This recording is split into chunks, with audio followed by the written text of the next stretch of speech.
विधान परिषद सदस्य श्री पवन सिंह चौहान जी, मान्य विधायकगण श्री रामकृष्ण भार्गव जी, ज्ञान तिवारी जी, मनीष रावत जी, निर्मल कुमार वर्मा जी, जिला पंचायत के अध्यक्ष श्रीमती श्रद्धा सागर जी, भारतीय जनता पार्टी के जिला के अध्यक्ष श्री राजेश शुक्ला जी,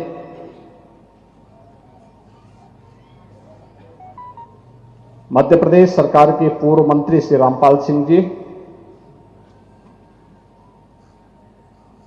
इस धार्मिक समागम में यहां पर उपस्थित सभी श्रद्धालुजन, देश के अलग अलग कोने से आए हुए सभी उपस्थित बहनों और भाइयों, आज हम सबका सौभाग्य है कि उत्तर प्रदेश की इस धरती पर और खास तौर पर नैमिषारण्य की इस पावन धरा पर श्री श्री राज राजेश्वरी मंदिर के इस भव्य धार्मिक आयोजन में हमें सहभागी बनने का अवसर प्राप्त हुआ है। मैं इसके लिए पूज्य स्वामी षणमुखानंद पुरी जी महाराज और तोमर जी और अन्य पूज्य संतों का हृदय से मैं आभार व्यक्त करते हुए उनका इस पूरे आयोजन के लिए हृदय से अभिनंदन करता हूं। नैमिषारण्य की महिमा अपरंपार है। हमारे सभी धार्मिक ग्रंथों ने बड़ी श्रद्धा भाव के साथ इस पावन तीर्थ की महिमा का गान किया है। और हमारे यहां जो सबसे विख्यात ग्रंथ है संत तुलसीदास जी का रामचरितमानस, उन्होंने कहा है कि तीरथ वर नैमिष विख्याता, अति पुनीत साधक सिद्धिदाता। यानी नैमिषारण्य की महिमा का गान तुलसीदास जी ने भी इन पवित्र शब्दों से करते हुए इसकी महिमा का गान किया है। सूत जी ने इसी स्थल पर हजारों वर्ष पहले 18 पुराणों को शौनक आदि ऋषियों को सुनाया था। भगवान वेदव्यास की नेतृत्व में, उनके सानिध्य में हजारों ऋषियों ने यहां साधना की थी। यहां की व्यासपीठ इसके लिए विख्यात है। 88,000 ऋषियों ने इसी स्थल पर, इसी क्षेत्र में साधना करके भारत की ज्ञान विज्ञान की पूरी धरोहर को वैदिक ज्ञान के रूप में लिपिबद्ध करके हम सबको उपलब्ध करवाया था। एक विरासत के रूप में हम सबको दिया था। देवासुर संग्राम में महर्षि दधीचि ने अपनी अस्थिदान यहीं पर किया था, इसी स्थल पर किया था। और सती के अलग अलग अंग जिस स्थल पर गिरे थे, जिह्वा का भाग ललिता देवी के रूप में इसी स्थल पर गिरा था।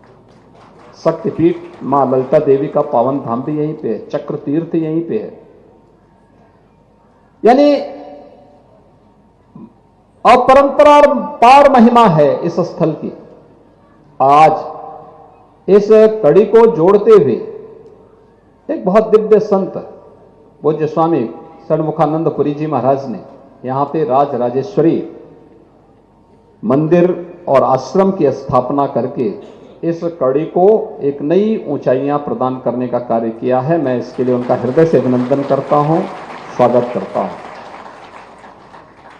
धार्मिक आयोजन हम सबको सन्मार्ग पर चलने की प्रेरणा प्रदान करते हैं। हमारा शास्त्र तो यह कहता है कि धर्मेण हीना पशु भी समाना, यानी धर्म से हीन जो व्यक्ति है उसमें और पशु में कोई अंतर नहीं है। धर्म केवल उपासना विधि नहीं है। धर्म जो हमको अच्छे मार्ग पर चलने की प्रेरणा देता है। धर्म वह एक शाश्वत व्यवस्था है, जिस शाश्वत व्यवस्था के माध्यम से हम लोग अनुशासन का पाठ पढ़ते हैं, सदाचार का पाठ पढ़ते हैं, कर्तव्य का पाठ पढ़ते हैं। इनसे जुड़े हुए जो नैतिक मूल्य हैं, कर्तव्य से, सदाचार से जुड़े हुए जो मूल्य हैं, इनका जो समन्वय है, वही वास्तव में धर्म है जो हमेशा शाश्वत रहता है। पंथ और संप्रदाय आएंगे जाएंगे, उपासना विधियां आएंगी जाएंगी, लेकिन धर्म हमेशा शाश्वत रहता है, सनातन रहता है। इसलिए हम कहते हैं सनातन धर्म इस सृष्टि का धर्म है, मानवता का धर्म है। जब तक सनातन धर्म है, विश्व मानवता की कल्याण का मार्ग वह प्रशस्त करता रहेगा। अगर सनातन धर्म पर खतरा आएगा तो विश्व मानवता पर खतरा आएगा। इसलिए विश्व मानवता को बचाना है तो सनातन धर्म को बचाना होगा। और सनातन धर्म का मूल यज्ञ है, ये ऋषि मुनियों की साधना है, जो साधना कई वर्षों तक पवित्र नर्मदा नदी के तट पर साधनारत रह करके पूज्य स्वामी षणमुखानंद पुरी जी महाराज ने साधना की, उस साधना का प्रसाद सिद्धि के रूप में आज राजराजेश्वरी आश्रम और मंदिर के रूप में हम सबके सामने यहां पर इस रूप में देखने को मिल रहा है। यानी एक नई कड़ी और एक नई मणि इस नेमिस क्षेत्र में जुड़ने जा रहा है, राजराजेश्वरी मंदिर और आश्रम के रूप में। ये देश की व्यवस्था को, समाज की व्यवस्था को, लोक की व्यवस्था को ऊर्ध्वगामी करने के लिए, लोकाचार की ओर ले जाने के लिए, लोक कल्याण के पथ पर उन्मुख करने के लिए जिस देवी का हम अनुष्ठान करते हैं वह प्रांबा जगदम्बा राजराजेश्वरी है, जो सबको नियंत्रित करके सन्मार्ग पर ले चलने की प्रेरणा प्रदान करती है। और उनकी स्थापना का कार्य इस नेमिस क्षेत्र में हुआ है। आप सब जानते हैं, नेमिस तीर्थ के महात्म को ध्यान में रख करके ही सरकार ने अनेक कदम उठाए हैं।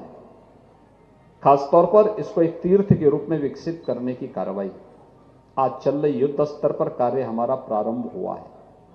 और ये तो हमारा सौभाग्य है, भारत की इस विरासत को एक नया स्वरूप प्रदान करने के लिए आदरणीय प्रधानमंत्री मोदी जी के नेतृत्व में जो कार्य देश के अंदर प्रारंभ हुए हैं, अद्भुत है। काशी में महाकाल, काशी में काशी विश्वनाथ धाम को जिस रूप में एक भव्य स्वरूप दिया गया है। आज से 4 साल 5 साल पहले काशी में कोई जाता था, संकरी गलियों में जाने के लिए मजबूर होता था। आज एक भव्य धाम आपके पास है। महाकाल में जाएंगे उज्जैन में तो महाकाल का महालोक आपको देखने को मिलेगा, एक भव्य स्वरूप वहां पे देखने को मिलेगा। ऐसे ही उत्तराखंड में केदारपुरी में और बद्रीनाथ धाम में आप जाएंगे, वहां पर भी पुनरुद्धार का कार्य युद्ध स्तर पर चल रहा है। और अयोध्या के लिए तो कहना ही क्या है, अयोध्या में 5 सदी के बाद यह अवसर आया है जब कोटि कोटि सनातन धर्मावलंबियों की आस्था को संबल प्रदान हुआ है। भगवान राम की जो मर्यादा थी, उस मर्यादा का पालन करते हुए, न्यायालय के फैसले का पालन करते हुए भारतवासियों ने जिस संयम का परिचय दिया, वह दुनिया के लिए अनोखा उदाहरण है। और आज वे दर्जनों पीढ़ियां जिनके मन में अभिलाषा थी कि हम भी रामलला के दर्शन करेंगे, रामलला को विराजमान हुआ देखेंगे, अधूरी आशा के साथ वे चले गए, साकेत धाम में प्रवेश कर गए, लीन हो गए। वे देख नहीं पाए, लेकिन हमारी पीढ़ी सौभाग्यशाली है कि हमने रामलला को विराजमान होते हुए देखा है, फिर से अयोध्या धाम में विराजमान होते हुए देखा है। ये हमारा सौभाग्य है कि अयोध्या के दिव्य दीपोत्सव के आयोजन के साथ हम सब सक्रिय रूप से सहभागी बनने का अवसर हमें प्राप्त हो रहा है। और ये सभी कुछ न कुछ अच्छे कार्य हो रहे हैं।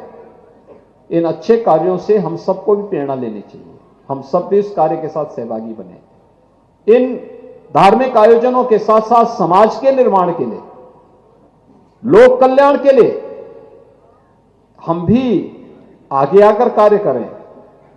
समाज और सरकार जब मिलकर के एक साथ आगे बढ़ती है तो उसकी प्रोग्रेस जो होती है कई गुना बढ़ जाती है, तो परिणाम आते हैं कई गुना बढ़ जाते हैं। जब एकांगी होता है तो अधूरा रह जाता है। केवल समाज ही नहीं, सरकार भी सहयोग करे, केवल सरकार ही नहीं, समाज भी साथ साथ चले। ये सब मिलकर के जब करेंगे तो कई गुना उसका लाभ मिल जाता है, और आज उसका परिणाम हम सबको यहां पर देखने को मिल रहा है। नैमिषारण्य अपने पुरातन वैभव को प्राप्त हो, इसका जो स्वरूप है वो उसी रूप में फिर से प्राप्त हो सके, वह धर्म के हित में तो है ही, लेकिन अर्थ के हित में भी है। अगर यहां का पुरातन वैभव पुनर्स्थापित हो जाता है, पुराना स्वरूप, पुरातन स्वरूप फिर से यहां पर स्थापित होता है, हजारों लोगों को रोजगार की सुविधाएं यहां प्राप्त हो जाएंगे। स्थानीय नौजवानों के लिए नौकरी और रोजगार कहीं और नहीं। हम अयोध्या में देख रहे थे, अयोध्या में पहले ही सप्ताह में जब मुझे 2-3 बार जाने का अवसर प्राप्त हुआ प्राण प्रतिष्ठा समारोह के बाद, जो लोग उस समय कुछ लोग विरोध करते थे, जैसे कोई अच्छा कार्य होता है बहुत सारे लोगों की आदत होती है कि हमेशा और नकारात्मक दृष्टिकोण से देखते हैं। तो जब हम लोग गए, फिर मैंने पूछा, हमने कहा आप कैसा लग रहा है? उन्होंने कहा अच्छा लग रहा है। हमने वहां के व्यापारियों से पूछा कितना कुछ लाभ भी हो रहा है यहां से कि केवल लोगों की भीड़ आ रही है? उन्होंने कहा साहब हमारा बिजनेस एक सप्ताह में ही 30 गुना बढ़ गया है। अब आप अनुमान कर लीजिए। तो यही होता है, जब अच्छा कार्य होता है तो समाज का हर तबका उससे लाभान्वित होता है। यज्ञ भी होता है तो यज्ञ में हर तबका लाभान्वित होता है, एक राजमिस्त्री से लेकर के, एक श्रमिक से लेकर के एक यज्ञाचार्य तक, हर एक को पुण्य प्राप्त होता है, और उस पुण्य के साथ हम सब भी सहभागी बन सकें। इसलिए राष्ट्र निर्माण की जो प्रवर्तमान अभियान है, प्रधानमंत्री मोदी जी के नेतृत्व में जो कार्यक्रम देश के अंदर चल रहे हैं, उसका उद्देश्य एक ही है, हम सबके लिए जाति, पंथ, भेष, भूषा, खान पान, इन सब से ऊपर उठ करके हम सब अपने देश के बारे में सोचें। मैं धार्मिक इसलिए हूं क्योंकि मुझे देश के लिए कार्य करना है, क्योंकि देश हमारे लिए पहले है,